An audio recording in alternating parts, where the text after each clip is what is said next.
Terekam CCTV lagi? Keluarga konglomerat ini minggat karena gangguan jin di tengah gemerlap kota Jakarta. Sebuah keluarga konglomerat mendadak menghilang dari mansion megah mereka di kawasan elit Menteng. Rumah mewah itu kini kosong, hanya menyisakan cerita misterius yang terekam kamera CCTV. Kabar yang beredar menyebutkan bahwa keluarga Hartono, pemilik kerajaan bisnis properti, minggat karena gangguan jin yang tak tertahankan. Apa yang sebenarnya terjadi? Rekaman CCTV yang viral di media sosial mengungkap kejadian-kejadian aneh yang mencekam. Mari kita telusuri kisah kelam di balik kemewahan keluarga ini. Ini bukan cerita biasa, tapi kisah yang akan membuat bulu kudukmu merinding. Mansion Hartono berdiri megah di ujung Jalan Cendana. Dikelilingi tembok setinggi 3 meter dengan pagar besi berukir emas. Rumah itu bukan sekadar tempat tinggal, melainkan simbol kekayaan dan kekuasaan keluarga Hartono yang menguasai bisnis properti seantero Indonesia. Pak Hartono, sang patriark, dikenal sebagai pebisnis ulu yang tak pernah goyah menghadapi krisis. Istrinya, Budiana, adalah sosialita yang gemar menggelar pesta mewah di ballroom rumah mereka. Anak tunggal mereka, Fania, 24 tahun, baru saja pulang dari studi di London. Namun, di balik kemewahan itu, ada rahasia kelam yang tak pernah tersentuh. Cahaya, sejak Fania pulang, keluarga ini mulai merasakan keanehan yang mengerikan. Semuanya berawal dari malam saat Fania tiba di Jakarta setelah 3 tahun di luar negeri. Ia membawa sebuah koper antik berukir simbol kuno, hadiah dari seorang pedagang barang antik di London. Koper itu, menurut Fania, hanya benda seni yang ia temukan di pasar Loy.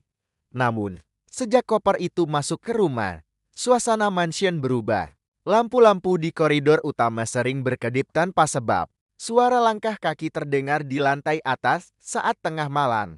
Padahal tak ada seorang pun di sana. Pak Hartono awalnya menganggap itu gangguan listrik, tapi kejadian semakin sering dan tak wajar. Budiana, yang dikenal skeptis, mulai merasa tak nyaman di rumah sendiri. Ia sering mendengar suara wanita menangis pelan dari arah ruang koleksi seni di lantai 2. Ruangan itu penuh dengan lukisan-lukisan mahal dan artefak kuno yang dikumpulkan keluarga Hartono selama puluhan tahun. Suatu malam, ia memberanikan diri memeriksa ruangan itu, tapi hanya menemukan keheningan.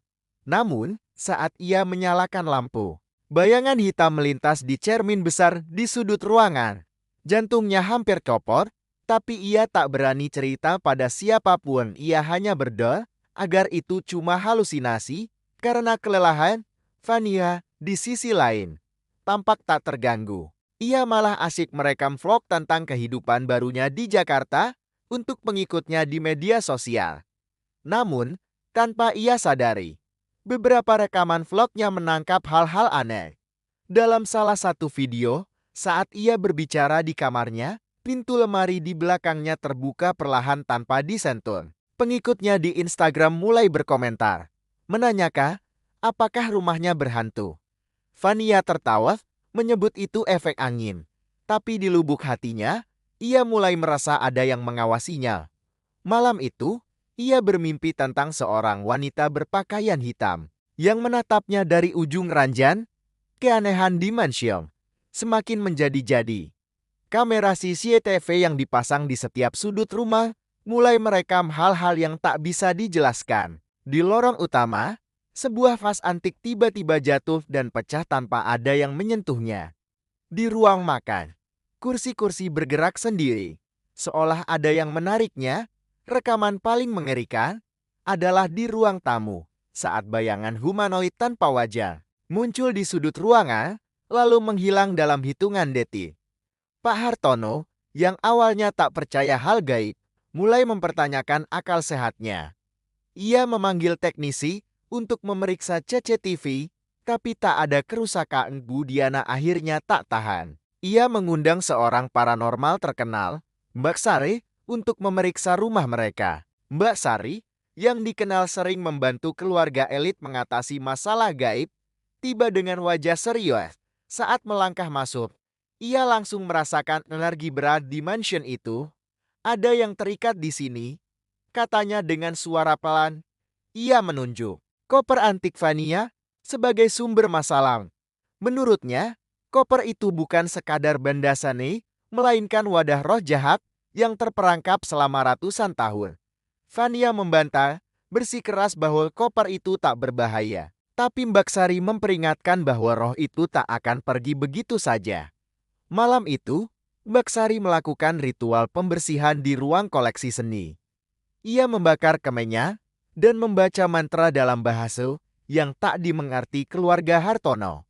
Asap kemenyan membentuk pola aneh di udara, seolah-olah melawan sesuatu yang tak terlihat. Tiba-tiba, lampu di ruangan itu padam dan suara jeritan wanita memecah keheningan. Vania, yang ikut menyaksikan ritual, pingsan seketika. Saat sadar, ia mengaku melihat wanita berpakaian hitam yang sama dari mimpinya. Kali ini berdiri tepat di depannya. Mbak Sari menyatakan bahwa roh itu marah karena ritualnya diganggu. Setelah kejadian itu, gangguan di mansion semakin intens. Pintu-pintu di rumah sering terbuka dan tertutup sendiri. Suara ketukan keras terdengar dari dinding, terutama di dekat kamar Fani. Pak Hartono, yang mulai putus asa, memutuskan untuk memindahkan koper antik itu ke gudang di belakang rumah. Namun, keesokan harinya, koper itu kembali muncul di ruang koleksi seni, seolah tak pernah dipindahkan. Budiana mulai panik, yakin bahwa keluarganya dikutuk. Ia memohon pada suaminya agar mereka pindah dari rumah itu. Tapi Pak Hartono menolak, tak ingin menyerah pada sesuatu yang tak ia pahami. Vania, yang awalnya cuek, mulai berubah. Ia menjadi pendiam dan sering terlihat berbicara sendiri di kamarnya. Suatu malam, ia tiba-tiba berteriak, mengaku melihat wanita berpakaian hitam itu mencoba mencekiknya. Pak Hartono dan Budiana bergegas ke kamarnya, tapi tak menemukan apapun. Namun, bekas merah di leher Fani membuat mereka tak bisa lagi mengabaikan kejadian itu. Mereka memutuskan untuk memanggil Mbak Sari kembali. Tapi paranormal itu menolak datang. Roh itu terlalu kuat sekarang. Katanya melalui telepon. Kalian harus pergi sebelum terlambat. Keluarga Hartono akhirnya setuju untuk mengungsi. Sementara ke apartemen mereka di kawasan SCBD. Namun, malam sebelum mereka pergi, sesuatu yang mengerikan terjadi. Kamera CCTV merekam Vanina berjalan di lorong tengah malam. Tapi gerakannya tak wajar, seperti boneka yang ditarik tali. Matanya kosong, dan ia berhenti di depan koper antir, lalu membukanya. Dari dalam koper, asap hitam pekat keluar, membentuk sosok wanita berpakaian hitam. Rekaman itu terputus tiba-tiba, dan saat keluarga memeriksanya keesokan harinya, Vania tak ingat apapun. Mereka segera meninggalkan mansion tanpa melihat ke belakang. Mansion Hartono kini kosong, tapi cerita di dalamnya tak berhenti. Tetangga sekitar melaporkan mendengar suara aneh dari rumah itu, seperti tawa anak kecil atau langkah kaki berat. Beberapa pekerja yang membersihkan rumah mengaku melihat bayangan bergerak di cermin. Media sosial diramaikan dengan potongan rekaman CCTV yang bokor, menunjukkan kejadian-kejadian mengerikan di mansion. Banyak yang berspekulasi bahwa keluarga Hartono dikutuk karena koleksi artefak kuno mereka. Ada pula yang menyebut Vania sengaja membawa koper itu untuk tujuan tertentu. Tapi kebenaran masih buram, tersembunyi di balik dinding-dinding megah itu. Seorang jurnalis muda bernama Rian yang terobsesi dengan misteri gaib memutuskan untuk menyelidiki kasus ini. Ia menyelinap ke mansion Hartono pada tengah malam, membawa kamera dan alat perekam suara. Di dalam, ia merasakan hawa dingin yang tak wajar meski malam itu panas. Ia menuju ruang koleksi seni, tempat koper antik itu masih berdiri. Saat ia mendekati koper, alat perekamnya menangkap suara wanita berbisik, "Kamu tidak seharusnya ada di sini." Rian hampir pingsan, tapi ia terus merekam, bertekad mengungkap misteri itu. Namun, apa yang ia temukan jauh lebih mengerikan dari dugaannya. Di ruang koleksi seni, Rian menemukan sebuah buku harian tua Di dekat koper, buku itu milik seorang wanita bernama Siti yang hidup pada abad ke-19. Tulisan di dalamnya menceritakan bahwa Siti adalah pelayan di rumah kolonial yang berdiri di lahan yang sama dengan mansion Hartono. Ia dikorbankan dalam ritual kuno oleh tuannya untuk menjaga kekayaan keluarga. Rohnya terperangkap dalam koper antik yang dulu digunakan untuk menyimpan barang-barang ritual. Rian menyadari bahwa koper itu bukan sekadar benda, melainkan pintu ke dunia lain. Tapi sebelum ia bisa membaca lebih lanjut, lampu di ruangan itu padam. Rian merasakan kehadiran sesuatu di belakangnya. Ia menoleh, tapi tak ada apapun. Namun, kamera yang ia bawa merekam bayangan wanita berpakaian hitam berdiri tepat di belakangnya. Ia berlari keluar dari ruangan, jantungnya berdegup kencang. Di luar, ia memeriksa rekaman dan hampir menjerit melihat sosok itu. Ia memutuskan untuk menghubungi Vania, yang kini tinggal di apartemen. Vania setuju bertemu, tapi wajahnya pucat saat mendengar cerita Rian. "Aku tahu dia," katanya pelan. "Dia selalu ada di mimpiku, meminta aku membuka koper itu lagi." Vania akhirnya mengaku bahwa ia tak sengaja membeli koper itu. Di London, seorang pedagang tua memperingatkannya agar tidak membuka koper itu, tapi rasa penasarannya lebih besar. Ia membuka koper di kamarnya di London, dan sejak itu, ia sering bermimpi tentang wanita berpakaian hitam. Vania awalnya mengira itu cuma mimpi buruk, tapi setelah pulang ke Jakarta, mimpi itu semakin nyata. Ia juga mengaku bahwa koper itu seolah memanggilnya untuk kembali. Rian yakin bahwa koper itu harus dihancurkan, tapi Vania menolak. "Aku merasa dia bukan musuh," katanya, membuat Rian bingung. Rian kembali ke mansion. Kali ini bersama seorang ustaz bernama Ustaz Farid. Mereka berencana melakukan ritual untuk membebaskan roh yang terperangkap. Namun, saat mereka memasuki ruang koleksi seni, koper itu terbuka sendiri. Asap hitam keluar, membentuk sosok wanita yang kini memiliki wajah jelas Siti dengan mata penuh dendam. Ustaz Farid mulai membaca ayat-ayat suci, tapi suara tawa Siti menggema, mengguncang ruangan. Barang-barang di sekitar mereka bergetar. Hebat, dan cermin besar di sudut ruangan retam.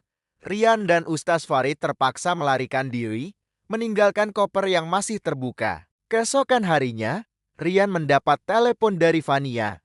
Ia mengaku kembali ke mansion malam itu sendirian. "Aku harus menyelesaikan ini," katanya sebelum memutus telepon. Rian panik dan bergegas ke mansion, tapi ia terlambat. Ia menemukan Vania pingsan di depan koper dengan buku harian Siti di tangannya. Di halaman terakhir buku itu, ada tulisan baru yang bukan milik Siti. "Aku bebas sekarang. Terima kasih, Vania." Rian tak mengerti apa yang terjadi, tapi ia tahu sesuatu telah berubah. Mansion itu kini terasa lebih ringan, seolah beban gaibnya hilang. Namun, cerita belum berakhir. Rian memeriksa rekaman CCTV terakhir dari mansion. Ia melihat Vania berdiri di depan koper, berbicara dengan sosok wanita berpakaian hitam. Anehnya, mereka tampak seperti sedang mengobrol, bukan bertarung. Sosok itu lalu menghilang, dan Vania tersenyum sebelum pingsan. Rian mulai curiga bahwa Vania tahu lebih banyak dari yang ia ceritakan. Ia mencoba menghubungi Vania, tapi nomornya tak aktif. Keluarga Hartono juga menghilang dari radar, tak ada jejak mereka di apartemen atau media sosial. Mansion Hartono kini dijual, tapi tak ada yang berani membelinya.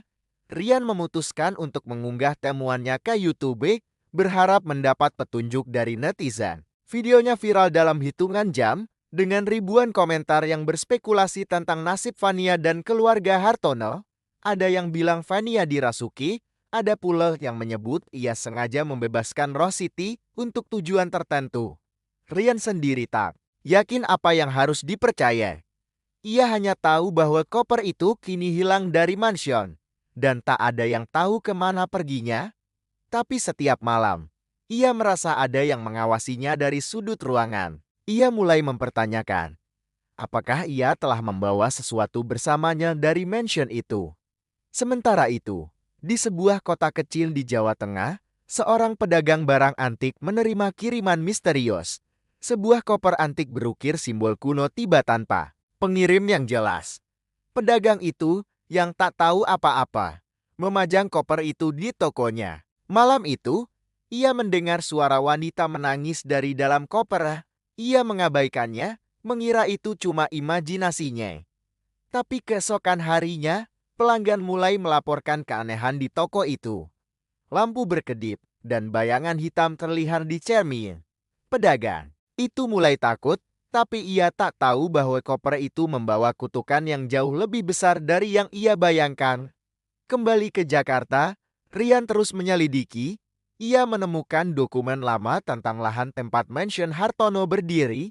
Ternyata, lahan itu dulunya adalah makam kuno yang dihancurkan untuk pembangunan. Siti, menurut dokumen, bukan sekadar pelayang, tapi seorang dukun yang dikorbankan untuk menjaga kekayaan keluarga kolonial. Rohnya terikat pada koper sebagai bagian dari ritual. Rian menyadari bahwa koper itu bukan hanya wadah roh, tapi juga simbol kutukan yang terus berpindah. Ia mulai bertanya-tanya, apakah Vania sengaja membawa koper itu untuk membebaskan Siti, atau ada motif lain di baliknya? Rian mencoba mencari Fani melalui koneksi keluarga Hartono, tapi semua pintu tertutup. Ia hanya mendapat petunjuk samar bahwa keluarga itu pindah ke luar negeri. Namun, sebuah kiriman anonim tiba di rumahnya, sebuah USB berisi rekaman CCTV yang belum pernah ia lihat. Rekaman itu menunjukkan Vania di ruang koleksi seni, berbicara dengan sosok Siti. "Aku akan membantumu," kata Vania dalam rekaman itu. "Tapi kau harus menjaga keluargaku." Rian terkejut. Apakah Vania membuat kesepakatan dengan roh itu? Dan jika ya, untuk apa? Rian mulai menyusun teori. Ia curiga bahwa Vania sengaja membawa koper itu dari London untuk memanfaatkan kekuatan Siti. Mungkin Vania ingin melindungi kekayaan keluarganya, atau bahkan membalas dendam pada seseorang. Tapi teori itu terasa terlalu sederhana. Ia memutuskan untuk menghubungi Mbak Sari, paranormal, yang dulu membantu keluarga Hartono. Mbak Sari akhirnya setuju bertemu, tapi ia tampak ketakutan. Vania bukan korban, katanya. Dia tahu apa yang dia lakukan. Koper itu bukan kutukan, tapi alat. Rian bingung, tapi Mbak Sari menolak menjelaskan lebih lanjut. Malam itu, Rian bermimpi tentang Siti. Dalam mimpinya, Siti menunjukkan kepadanya sebuah visi. Vania berdiri di tengah ruangan penuh cermin, dikelilingi bayangan hitam. "Kekayaan mereka dibangun di atas darahku," kata Siti. Rian terbangun dengan keringat dingin, yakin bahwa mimpi itu bukan sekadar mimpi. Ia mulai mencari tahu lebih banyak tentang sejarah keluarga Hartono. Ia menemukan bahwa kekayaan mereka melonjak drastis setelah mereka membeli lahan di Jalan Cendana. Apakah ada hubungan antara kekayaan itu dan kutukan Siti? Rian merasa ia semakin dekat dengan kebenaran, tapi juga semakin terjebak dalam bahaya. Di sisi lain, koper antik itu terus membawa malapetaka di kota kecil itu. Toko pedagang barang antik kini ditinggalkan pelanggan, dan pemiliknya mulai gila karena suara-suara aneh. Ia akhirnya membakar koper itu, berharap kutukan itu berakhir. Tapi asap dari kobaran api membentuk sosok wanita berpakaian hitam yang tersenyum sebelum menghilang. Keesokan harinya, toko itu terbakar habis dan pedagang itu menghilang tanpa jejak. Berita tentang kebakaran itu sampai ke Rian, yang kini yakin bahwa Siti belum selesai. Tapi kemana koper itu pergi? Dan mengapa Vania tampaknya tahu lebih banyak? Rian akhirnya menemukan petunjuk terakhir di buku harian Siti. Di halaman terakhir, ada catatan tentang pengorbanan terakhir yang akan membebaskan roh Siti sepenuhnya.